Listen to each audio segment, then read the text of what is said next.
Tenemos a un invitado muy importante, a César Delgado Guembes, ex oficial mayor del Congreso, al cual le damos la más cordial bienvenida al programa vía llamada telefónica. ¿Qué tal, doctor Delgado Guembes? ¿Cómo está usted? Muy buenas noches.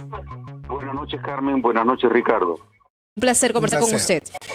Doctor Delgado Guembes, ayer una autoridad judicial determinó que el Congreso debía suspender cualquier, digamos, investigación en curso y por lo tanto también votación y debate sobre el destino de los miembros de la Junta Nacional de Justicia. Ajá. Al principio se pareció que el Congreso no iba a acatar esta decisión judicial, pero luego, el día de hoy, se ha determinado que ante la negativa de los miembros de la Junta a ir amparados en esta resolución judicial, pues se reprograme para otra fecha. Eso es como decir, no, hoy día no se va a discutir y no sabemos cuándo se discutirá, pero el Congreso a través de su procurador ha apelado.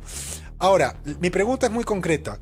¿Qué pasa si el Congreso simplemente hace caso omiso a la resolución judicial? Es decir, ¿qué pasaría con los congresistas, o por ejemplo, si es que se obtienen los 87 votos para defenestrar a los miembros de la Junta, que votan pese a la resolución judicial que ampara a los miembros de la Junta, y si realmente les va a pasar algo o no? O sea, porque muchos dicen los van a encausar penalmente, otros va a haber una acusación constitucional contra ellos, pero sería bien difícil que 87 congresistas pasen pues a un megajuicio penal o algo por el estilo. ¿Usted qué opina?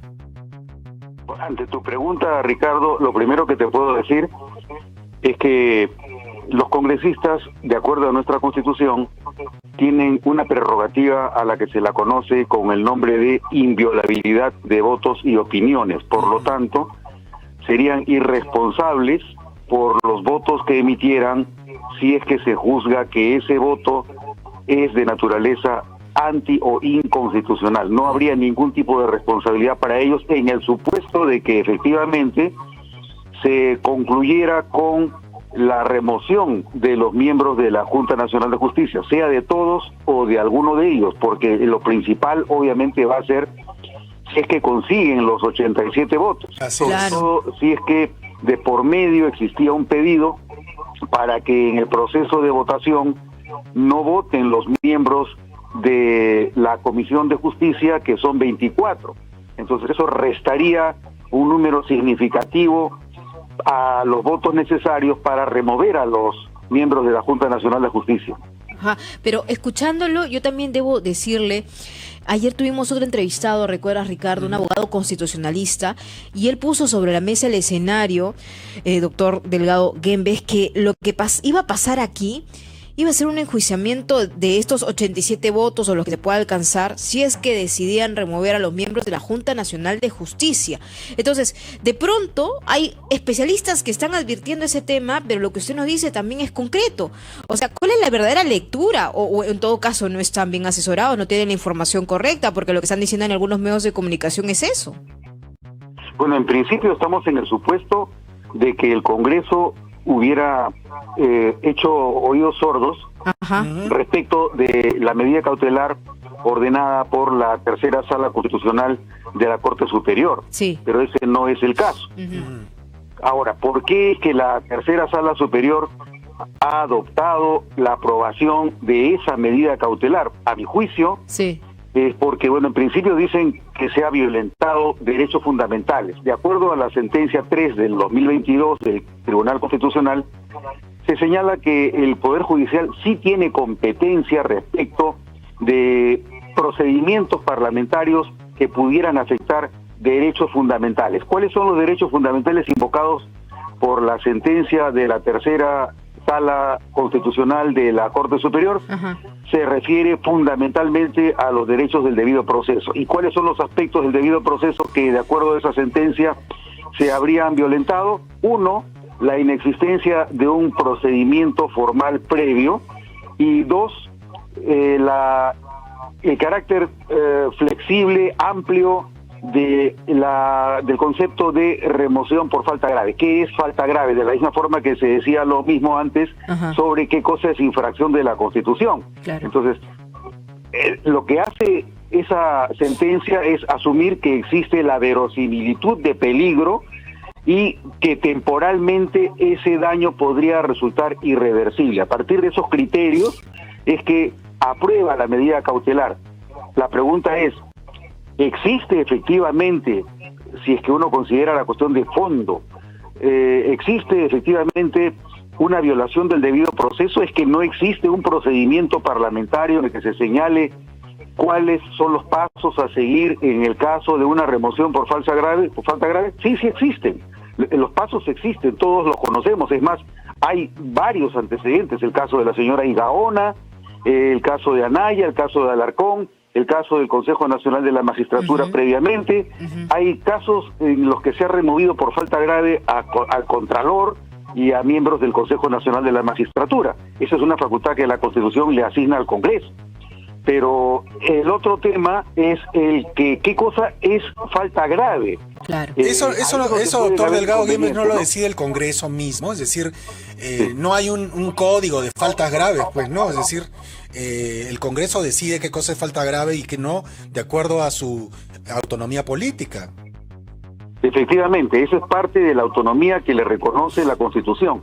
Si la Constitución hubiese señalado que es necesario previamente establecer qué significa causa grave, habría señalado que el Congreso tendría que haberlo redactado en una ley o en un código o en una reforma de la Constitución. Pero ese no es el caso. Entonces, lo que señala la sentencia en medida cautelar es que no se ha establecido esos parámetros de qué es falta grave y por lo tanto los niveles de discrecionalidad son tan altos que ponen en peligro los derechos fundamentales de las personas a las que se va a sancionar. Lo que critica esa sentencia es la excesiva discrecionalidad con la que puede proceder el titular de ese procedimiento para imponer una sanción. Es decir, no puedes actuar políticamente a menos que previamente se te haya señalado cuáles son las reglas para que tú puedas hacerlo. Si no existen reglas, entonces no puedes ejercitar el derecho. Eso es una manera de menoscabar o de recortar una facultad constitucional del Congreso. Claro, pero es que evidentemente lo que usted ha dicho es que es clarísimo, ¿no? O sea, facultades de los congresistas, del Parlamento, es un fuero político, finalmente. Claro, esta denominación de falta grave que muchos dicen, bueno, es una mera interpretación, pero lo que ha explicado ahorita el señor César Delgado Güemes me parece clarísimo. Ahora, ¿qué va a pasar de ahora en adelante? La Procuraduría, pues, ha apelado esto. ¿Cuánto tiempo se tiene que esperar y cuál sería el procedimiento? ¿Qué es lo que vendría después?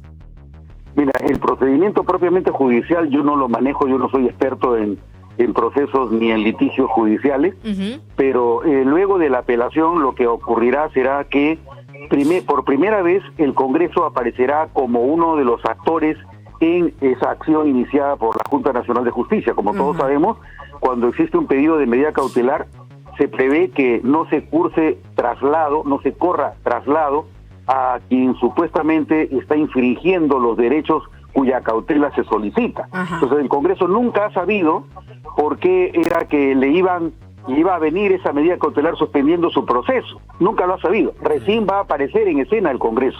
Y en ese proceso, obviamente, el procurador del Congreso tendrá que exponer por qué las dudas y las sospechas que ha tenido la tercera sala constitucional de la Corte Superior son infundadas. ¿Por qué? Porque sí existe un proceso y porque existen más o menos criterios generales de lo que puede ser causa grave que van a representar una sanción que no quede, en la que no se afecte ni lesionen los derechos fundamentales. Ese es el criterio central. Por último, es una decisión política, nos guste o no nos guste. Así lo prevé la Constitución. Eso no lo puede evitar nadie. Ahora, doctor Delgado Güemes, ¿por qué se arguye que los miembros de la Comisión de Justicia deberían abstenerse de votar en el caso que pudieran hacerlo, que pudiera hacerlo el Congreso, en la remoción de los miembros de la Junta, si hay algún tipo de, digamos, de norma congresal que les impida a ellos ejercer su derecho al voto, porque sabemos que la comisión permanente no vota cuando digamos, se ven asuntos propios de que la comisión ha resuelto, pero yo que sepa, que recuerde, no se tiene la misma visión para las comisiones, a otras comisiones del Congreso que no sean la permanente. Entonces, eso, ¿de dónde lo han sacado o en qué se sustenta? El sustento, Ricardo, según entiendo, es similar al que llevó al propio Tribunal Constitucional y al constituyente al señalar que los miembros de la Comisión Permanente no pueden votar en los procesos de acusación constitucional cuando el caso está en el Pleno. ¿Por qué? Porque se supone que si tú has votado en una instancia no puedes votar en la segunda. Esos son principios básicos y constitucionales.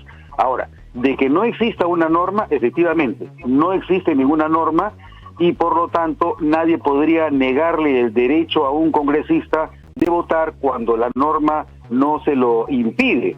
Entonces, ¿cuál es el criterio central? El criterio es que los miembros de la Comisión de Justicia han conocido el caso previamente y han propuesto la sanción. Como han propuesto la sanción, si ellos votaran, serían juez y parte. Y eso es muy importante. También habría una suerte de adelanto de opinión. Una suerte de adelanto de opinión. Entonces, bueno, queda clarísimo. Muchas gracias a César Delgado Guembes, ex oficial mayor del Congreso de la República, por sacarnos de tantas dudas. Vamos a seguir analizando este tema más adelante también, Así Ricardo. Gracias al doctor Delgado Guembes. Muchas gracias.